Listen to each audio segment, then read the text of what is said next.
rangka memperingati HUT ke-77 TNI tahun 2022 serta mempererat sinergisitas TNI Polri, jajaran Polsek di Kota Pagaralam menyampaikan ucapan selamat di Markas Koramil 40510 Kota Pagaralam.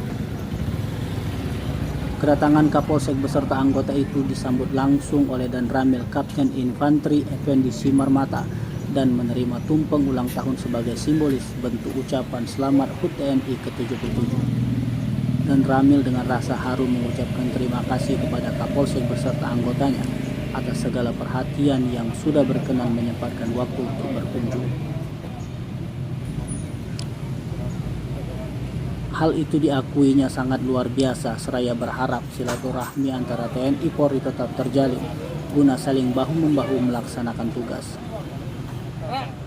Pada kesempatan itu pula Kapolsek Pagaralam Utara dan Pagaralam Selatan memotong tumpeng dan mengucapkan Dirgahayu ke-77 TNI serta ungkapan rasa syukur kepada Tuhan Yang Maha Esa karena sampai saat ini sinergisitas antara TNI Polri di wilayah Kota Pagaralam cukup baik.